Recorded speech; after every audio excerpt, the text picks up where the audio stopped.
आजवर तुम्ही चिकन किंवा व्हेज, फ्राईड किंवा स्टेम केलेले मोमोज खाल्ले असतील, पण कधी केळीच्या पाण्यात ग्रेव्ही सोबत उकडून घेतलेले मोमोज खाल्ले आहेत का? नाही ना? डोंट वरी. आजच्या व्हिडिओद्वारे या युनिक खाद्यपदार्थासोबत मी तुमची भेट घडवून देणार आहे. या युनिक खाद्यपदार्थाला पात्रा मोमोज असे म्हणतात. हे पात्रा मोमोज खाण्यासाठी मुंबईकर खवय्ये या ठिकाणी आवर्जून गर्दी करतात. ऑथेंटिक चिकन मोमोज खाण्यासाठी हे फूड ट्रक नक्कीच एक उत्तम पर्याय आहे. येथील प्राइस रेंज देखील अतिशय पॉकेट फ्रेंडली आहे. अगदी 40 ते 100 रुपयांच्या आत मोमोज सोबत आणखीन काही स्नॅक्स पदार्थांचा या ठिकाणी आस्वाद घेता येईल. ठाण्याच्या अष्टविनायक चौक परिसरात असलेले हे स्पाइस 56 नामक फूड ट्रक एक तरुणी चालवते. सृष्टी कांबळे असे या तरुणीचे नाव आहे. सृष्टीने हॉटेल मॅनेजमेंट केले असल्यामुळे तिला विविध प्रकारचे पदार्थ तयार करण्याची भरपूर आवड आहे. पात्रा मोमोज ही संकल्पना देखील तिची स्वतःचीच आहे. माझं नाव सृष्टी कांबळे, मी ठाण्यामधनं बोलते आणि आम्ही हा स्पायसी 56 चा फूड ट्रक ओपन केलाय. त्याच्यामध्ये आम्ही सर्व करतो पात्रा मोमोज. सो बेसिकली पात्रा मोमोज आम्ही इन्व्हेंट केला, म्हणजे आम्हाला इनोव्हेशन करायला आवडतं.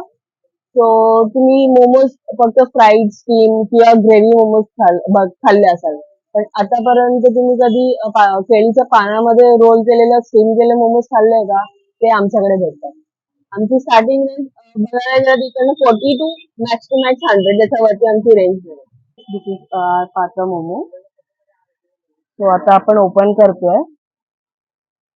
सो हे बेसिकली केळ्याच्या पाण्यामध्ये आम्ही स्टीम करतो विथ ग्रेव्ही. सो आमची ग्रेव्ही आहे coconut based gravy. So this is coconut based gravy आणि हा आमचा मोमो आहे. सो बेसिकली हा चिकन मोमो आहे. ह्याच्यामध्ये चिकन आहे, 9 चिकन जातं याच्यात आणि त्याच्यामध्ये ऑनियन आहे आणि आम्ही ह्याला सिल्ली चिकन, याच्यामध्ये सिल्ली चिकन जातं आणि याच्यामध्ये ग्रीन ऑनियन्स आहेत.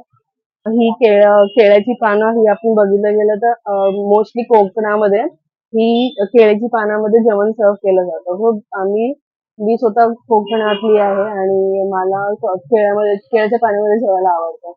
तो आम्ही एकदा गावी असंच सहज गेलो होतो. गावी आम्ही एक एक्सपेरिमेंट ट्राय केलं. त्याच्यामध्ये आम्हाला ही म्हणजे केळ्याच्या पाण्यामध्ये माझ्या आजीला खूप मोमोज आवडतं म्हणून मोमोज घेऊन गेलो होतो. तो त्याच्यामध्ये आम्ही मोमोज ठेवले आणि ती केळ्याची पानं आम्ही चुलीवरती ठेवली. आता इथे कसं चूल नाही करू शकत, आम्ही बेसिकली मग थोडं कॉन्सेप्ट मध्ये जाऊन आम्ही स्टीम मोमोज त्यामध्ये केले. या पात्रा मोमोजना कोकण पट्ट्याच्या जेवणाची चव आहे, अशी माहिती सृष्टी कांबळे यांनी दिली आहे. लतिका अमोल, लोकल 18, ठाणे.